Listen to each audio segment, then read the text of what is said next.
As câmeras de segurança da estação de transferência do MOB Cidade Nova, que fica no corredor Cristiano Machado, flagraram um grupo de jovens em ações de vandalismo no local nesta semana.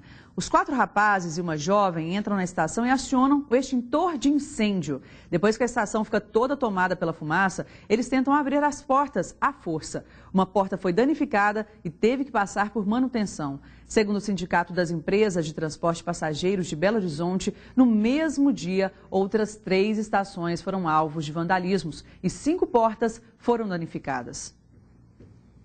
Começa a madrugada dessa quinta-feira a operação de feriado do Dia do Trabalhador nas rodovias federais de Minas. A partir da meia-noite, a Polícia Rodoviária Federal irá realizar ações para prevenir acidentes em posicionamentos estratégicos. A fiscalização prevê a utilização de 20 radares e 150 etilômetros.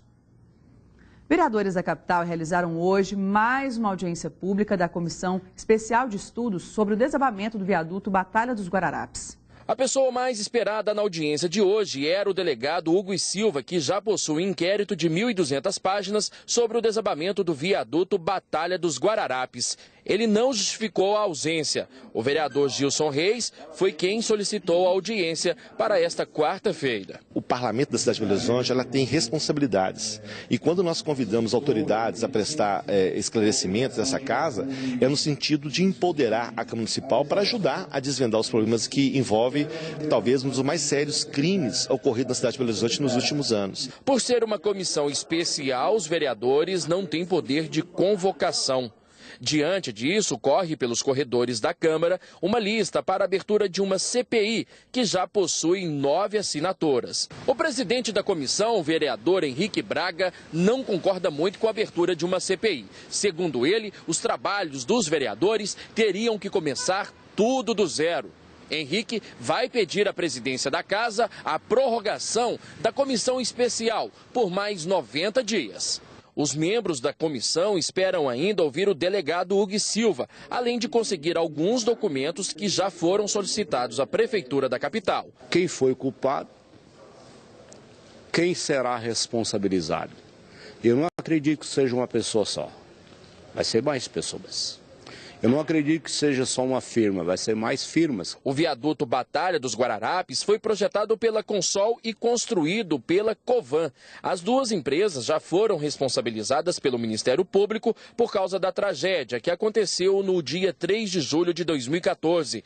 Um ônibus e um carro que passavam no local foram atingidos pela estrutura. 23 pessoas ficaram feridas e 2 morreram. Na última semana, os parlamentares estiveram na região onde ficava o viaduto.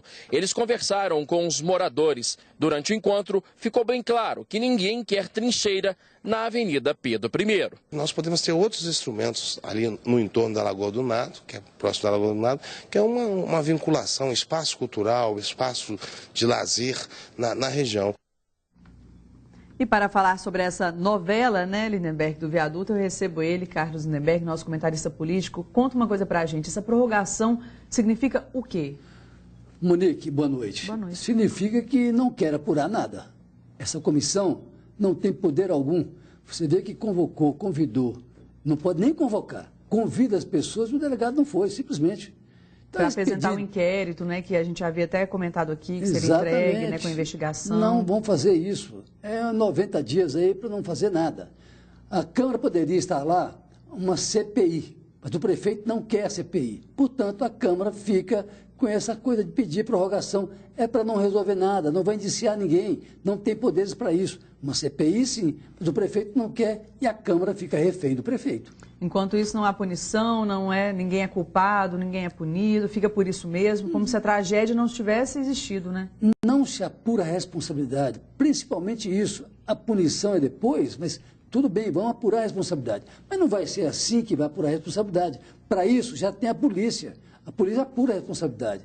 Ou faz uma CPI ou não faz nada, porque isso aí é para enrolar, mais nada. É muito triste isso para as famílias, né?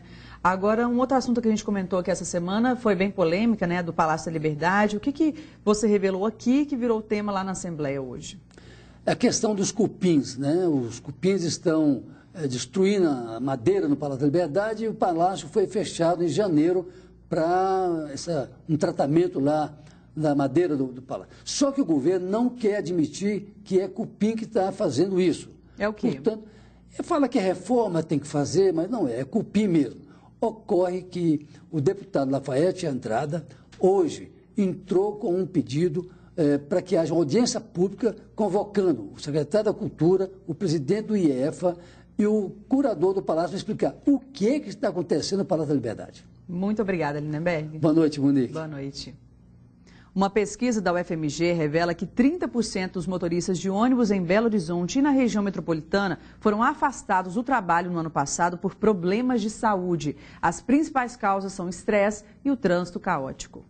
Ele trabalhou muitos anos, foram mais de 10 anos trabalhando na linha aqui do bairro. Então você sai de casa, você vê o ônibus, muitas vezes você saía de casa, você dava o sinal, era o seu pai que estava dentro do ônibus, então fica aquela lembrança. O pai de Vanderlei morreu na semana passada durante o trabalho. Gilson do Carmo Rocha era motorista de ônibus e aos 55 anos teve um infarto no intervalo entre uma viagem e outra. Trânsito caótico, estresse acumulado e insegurança. Essa é a rotina de trabalho de muitos motoristas e cobradores do sistema público de transporte em Belo Horizonte e região metropolitana. A pedido da Procuradoria do Trabalho, a UFMG ouviu mais de 1.600 motoristas na capital e região metropolitana. A pesquisa mostra que só no ano passado, 30% dos profissionais foram afastados do trabalho por problemas de saúde. A maioria reclama de dores nas costas, braços ou pernas. E ao menos a metade já presenciou cenas de violência nos coletivos. Ele já trabalha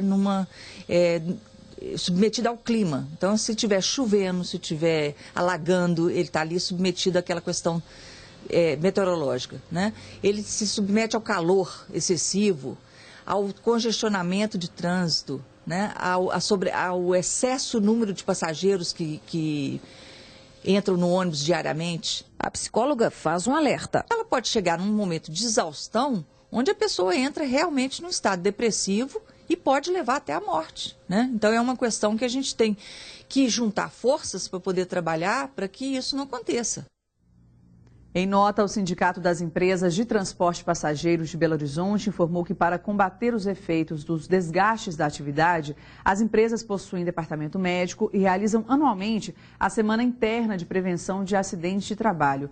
O Setra-BH informou ainda que os funcionários participam de treinamentos para esclarecer questões relativas à saúde e que todos os funcionários do Sistema de Transporte Coletivo de BH têm direito a seguro, plano de saúde, vale-refeição, transporte, exames médicos e psicológicos permanentes. Nós voltamos a falar do caso do tiroteio entre policiais militares e uma civil no Barreiro na noite passada. A Polícia Civil quebrou o silêncio nessa tarde e falou sobre os próximos passos da investigação. Durante a coletiva foi apresentado um pedaço de madeira, além de barras de sabão que foram encontradas no local da troca de tiros. Esse material teria sido usado pelos militares como alvo, minutos antes da investigadora chegar no terreno. Segundo o delegado que investiga o caso, o crime não está sendo tratado como execução, mesmo depois da perícia da Polícia Civil revelar que o marido da investigadora levou 8 tiros, sendo 4 nas costas.